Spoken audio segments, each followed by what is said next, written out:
असली का प्रमाण हम तो ये था कि भाई अधिकारी हमारे हैं, उनके हमने सारी जिंदगी नौकरी उनके अंडर में करी है, उनके कमांड कंट्रोल में रिटायर हो गए, फिर भी हम उनको सैल्यूट मारते रहे। उसके बाद हमें इतना भयंकर धोखा दे के चले गए, हमारा हक लेके चले गए। यार गद्दारी तो है ना ये, क्या बोलोगे इसको? जो हमारी जेब का पैसा निकाल के ले गए यार, तो अब उनको कैसे ट्रस्ट करेंगे हम? जनरल सतवीर जी के लिए ये बता रहे हो कि वो पैसा जेब से निकाल के ले गए।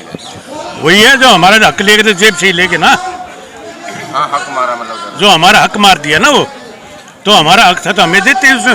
क्यों नहीं उसने कैलकुलेट जो किया 2.57 से हमारा क्यों कर दिया और उनका 2.81 से क्यों कर दिया? एक बीजेपी को ला सकते हैं, वो भजा भी सकते हैं, उसको भगा भी सकते हैं उनको। सैनिकों की वजह से रेवाड़ी में सैनिकों की वजह से बीजेपी आई और उन्हीं के साथ गद्दारी कर दी। तो जो गद्दी में बैठा सकते हैं वो गद्दी से उतार भी सकते हैं। लेकिन लगातार प्रधानमंत्री जी होली दिवाली मनाने जाते हैं आपके पास। नहीं, होली दिवाली वो पाखंड नहीं चलते हमेशा। पाखंड कुछ देर तक चलता है, सदा पाखंड कभी नहीं चलता। ये सही कह रहे हैं कि होली दिवाली पाखंड मनाते हैं? ये पाखंड दिखावा है, ये शोशेबाजी भाई। वो सब अब पता लग गया ना, हमें भी इस चीज का लगता था भाई चलो। मतलब वो पाखंड किस तरह से भाई? पाखंड ऐसा है कि भाई साहब अब ये है, आपको सच्ची आपको ही पता है, उनको जाके वहाँ टाइम पास करना है। फौजियों के मुंह में एक टाइम पास है, मुंह में चल लड्डू देकर खिलाकर वापस आकर देना लेना कुछ है नहीं। उससे सेना की शान बढ़ती है, हमारे भारत देश का गौरव बढ़ता है। शान हमारी ऐसे नहीं बढ़ती, शान तो हम बढ़ा रहे हैं देश की।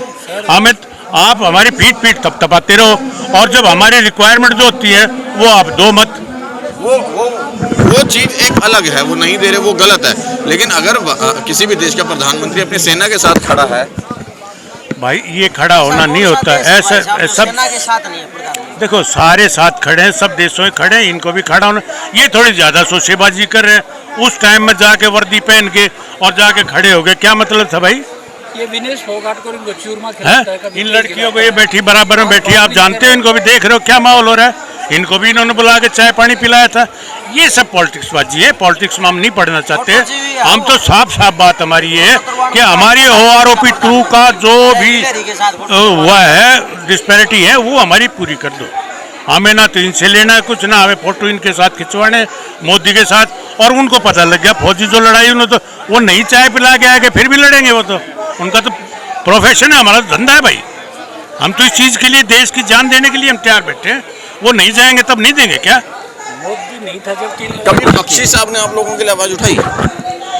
देखो बख्शी साहब ने अब क्या आवाज़ उठाई, हम तो भाई पीछे नीचे बैठे रहते धरती में। अब वो आवाज़ उठाकर उस आवाज़ को कहाँ छोड़ के आते थे और उसका क्या रिजल्ट निकला वो तो हमें पता है कि हमें जो मिलना चाहिए था वो नहीं मिला है। भाई वो तो लगातार बोलते हैं मैं जवान जैसे उसकी बात करता हूं। श्रीमान जी बोलने के लिए तब कोई भी कुछ बोल जाए, वो स्टेज ऐसा ही था उस टाइम का। अच्छा। अब वो टाइम जो नहीं है, अब आप जैसा मीडिया इतना सशक्त हो गया है कि जो आप देख रहे हो ना मीडिया क्या हालत हो रही, नेशनल मीडिया की। कोई आ रहा है सामने? यहाँ आए थे 2 बार इनके पहलवानों को, यहाँ पे भी भाग गए ना भाई साहब। गुट्ठा दे रखा है टीम इनको कि बोलेंगे नहीं। लेकिन तब भी कैमरा लगा के खड़ा है। देश कहाँ जा रहा है ये सोचिए। हर आदमी, छोटा बच्चा भी अवेयर हो गया है, ठीक है। और लड़ाई में हम तो पीछे हटने वाले नहीं, भी इतनी पेशेंस भी है। प्रधानमंत्री दो ही अच्छा, वीके जी आपके लगातार वो भी अभी भी देखो मंत्री पद पे हैं। देखो जी वीके साहब तो ऐसा है कि वो तो एक वो कहते हैं ना कि भाई मैं तो, एक होते हैं अफसर ब्रदर, एक कम्युनिटी होती है अफसर ब्रदर। अफसर को अफसर दिख जाएगा तो वो अपने भाई ने भूल जाएगा। अफसर को अरे भाई साहब, अरे सर, अरे ये कम्युनिटी ऐसी है, इनको ट्रेनिंग ऐसी दी जाती है। वीके सिंह साहब ने तो कांग्रेस के टाइम में डरा के बोला आर्मी आ गई, एयरफोर्स आ गई, चारों तरफ से घेर लिया। क्या ड्रामा किया पता है ना आपको? ये ड्रामेबाजी है। वीके साहब को सोचना चाहिए कि तो आर्मी का जनरल रिटायर्ड हो, आप क्या बोल रहे हो? आप क्यों कैमरा बंद करवा रहे हो भाई? आप में हिम्मत है तो सरेआम बोलो भाई कैमरे लगाओ और बात करो मेरे से, और आपकी जो समस्या है मैं इसका समाधान करूंगा। क्यों नहीं बोला ये बात? वो अच्छी लगती है कि कैमरा बंद करो, आपको नहीं मिलेगा, 94% मिल गया, 4% मिला हमको। What nonsense he is talking यार।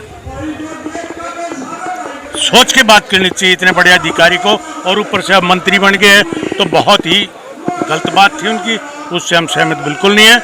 और हम तो भैया इनको अभी लास्ट यही है कि मेरी आपसे यही गुजारिश है कि ये आपके माध्यम से जो है मैसेज मुझे ज़रूर पता है कि जा रहा है उधर, और मैं भी सैल्यूट करूंगा गवर्नमेंट को कि हमारी समस्या का समाधान कर दे।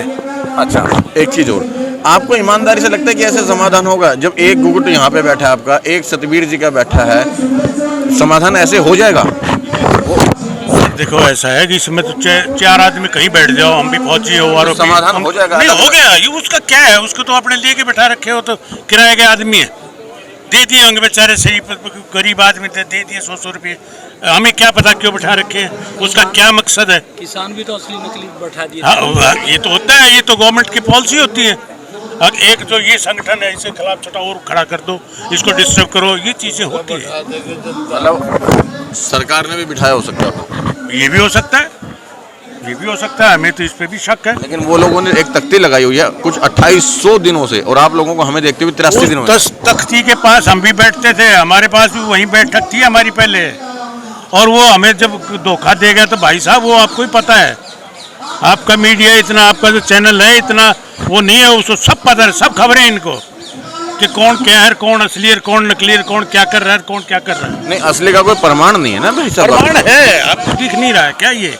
अब असली का प्रमाण हम तो ये था कि भाई अधिकारी हमारे हैं, उनके हमने सारी जिंदगी नौकरी उनके अंडर में करी है, उनके कमांड कंट्रोल में, रिटायर हो गए, फिर भी हम उनको सैल्यूट मारते रहे, उसके बाद हमें इतना भयंकर धोखा दे के चले गए, हमारा हक लेके चले गए। यार गद्दारी तो है ना ये, क्या बोलोगे इसको? जो हमारी जेब का पैसा निकाल के ले गए यार, तो अब उनको कैसे ट्रस्ट करेंगे हम? जनरल सतबीर जी के लिए ये बता रहे हो कि वो पैसा जेब से निकाल के ले गए? वही है, जो हमारा हक लेके तो जेब से ही लेके ना। हाँ, हक मारा मतलब जो हमारा हक मार दिया ना वो, तो हमारा हक था तो हमें देते, उसने क्यों नहीं उसने कैलकुलेट जो किया 2.57 से हमारा क्यों कर दिया और उनका 2.81 से क्यों कर दिया। और एक और बताऊं मैं आपको, कल एक हमारे एक्स सर्विसमैन जो आए थे तमिलनाडु से, केरला से, वो जो उनका कैलकुलेशन था बड़ा सही कैलकुलेशन था, आपने शायद सुना होगा, उनके इंटरव्यू CNN ने लिया था मेरे ख्याल। तो वो क्या बोल रहा है कि जैसे मान लिया फॉर एग्जांपल आप, ये है पे कमीशन की विसंगति है, ये जो साथ पे कमीशन हुआ वहाँ से गड़बड़ होगी। अब मेरे साथ का एक वारंट अफसर रिटायर हो रहा है 37-38 साल नौकरी करके, मैं 35 में आ गया था, मेरी पेंशन उससे ज़्यादा है। उससे मैंने पूछा भी तेरी कैसे कम रहेगी, कहता सर मेरी बेसिक इतनी है। तो ये क्या होगा कि जो 7th पे कमीशन आया था उसमें डिस्पैरिटी होगी। अब उसको सुधारने के लिए आपको क्या करना पड़ेगा कि वो भाई साहब जो साजन साहब थे उन्होंने सही बोला है, एयर मार्शल की 22% कम कर दो, सिपाही की में जोड़ दो, उससे नीचे का रैंक एयर वाइस मार्शल या मेजर जनरल की 20% माइनस करके नायक के में जोड़ दो, तो 7-8 हज़ार रुपये का जो है वो डिस्पैरिटी खत्म हो जाएगी। ये मुझे बड़ा अच्छा कैलकुलेशन लगा उनका। तो गवर्नमेंट ये चीज़ें शायद नहीं सोचेगी, उनका काटेगी भी नहीं। हाँ, अगर अब और कितने दिन यहाँ पे बैठ, अगर सरकार जिस तरह से अभी तक साइलेंट है वैसे ही अगर साइलेंट रही, कब तक यहाँ पर बैठोगे घर में? हमें तो भैया चाहे 10 साल हो जाए, हमने तो काम घर में कुछ है नहीं, हम तो खाली बैठे हैं।